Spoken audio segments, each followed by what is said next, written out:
6 ದಿನಗಳಲ್ಲಿ ವಿಮಾನದ ಮೂಲಕ ನೀವು ಕಾಶಿ ಯಾತ್ರೆ. ಬೆಂಗಳೂರು ಅಥವಾ ಹೈದರಾಬಾದ್ ವಿಮಾನ ನಿಲ್ದಾಣದಿಂದ ಪಿಕಪ್ ಮಾಡಿಕೊಂಡು ನೇರವಾಗಿ ಕಾಶಿಗೆ ವಿಮಾನ ಪ್ರಯಾಣ ಇರುತ್ತದೆ. ಕಾಶಿ ಏರ್ಪೋರ್ಟ್ನಿಂದ ಶ್ರೀ ಕಾಶಿ ವಿಶ್ವನಾಥನ ದರ್ಶನ, ಶ್ರೀ ಕಾಲಭೈರವನ ದರ್ಶನ, ಶ್ರೀ ಅನ್ನಪೂರ್ಣೇಶ್ವರಿ ದರ್ಶನ, ಶಕ್ತಿ ಪೀಠವಾದ ಶ್ರೀ ವಿಶಾಲಾಕ್ಷಿ ದೇವಿಯ ದರ್ಶನ ಮಾಡಿಕೊಂಡು ಸಾಯಂಕಾಲ ಗಂಗಾರತಿಯನ್ನ ನೋಡಬಹುದು. 2ನೇ ದಿನ ಪ್ರಯಾಗ್ರಾಜ್ ಕಡೆ ಪ್ರಯಾಣಿಸಲಾಗುತ್ತೆ. ಪವಿತ್ರ ತ್ರಿವೇಣಿ ಸಂಗಮದಲ್ಲಿ ಸ್ನಾನ ಮಾಡಿ ತದನಂತರ ಬಡೆ ಹನುಮಾನ್ ಟೆಂಪಲ್, ಆಲೋಪಿ ದೇವಿ ಶಕ್ತಿ ಪೀಠವನ್ನ ನೋಡಿಕೊಂಡು ಅಯೋಧ್ಯೆ ಕಡೆ ಪ್ರಯಾಣ ಬೆಳೆಸುತ್ತೇವೆ. ಅಯೋಧ್ಯೆ ತಲುಪಿ ಅಲ್ಲಿನ ಪುಣ್ಯ ಕ್ಷೇತ್ರಗಳಾದ ಶ್ರೀರಾಮನ ದರ್ಶನ, ನಂತರ ಕಾಶಿ ಕಡೆ ನಮ್ಮ ಪ್ರಯಾಣ. 3ನೇ ದಿನ ಜಂಗಮವಾಡಿ ಮಠ, 4ನೇ ದಿನ ಗಯಕ್ಕೆ ಹೊರಡುತ್ತೇವೆ.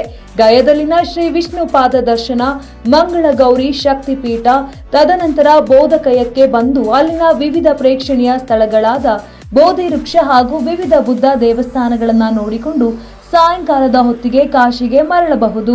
ನಂತರ ಕಾಶಿಯಲ್ಲಿನ ವಿವಿಧ ದೇವಸ್ಥಾನಗಳಾದ ಕಾಳಿ ಮಂದಿರ, ಸಂಕಟ ಮೋಚನ ಮಂದಿರ, ತುಳಸಿ ಮಾನಸ ಮಂದಿರ, ತ್ರಿದೇವ ಟೆಂಪಲ್ ಇತ್ಯಾದಿಗಳನ್ನ ನೋಡಿಕೊಂಡು ಏರ್ಪೋರ್ಟ್ಗೆ ಡ್ರಾಪ್ ಮಾಡಲಾಗುತ್ತದೆ.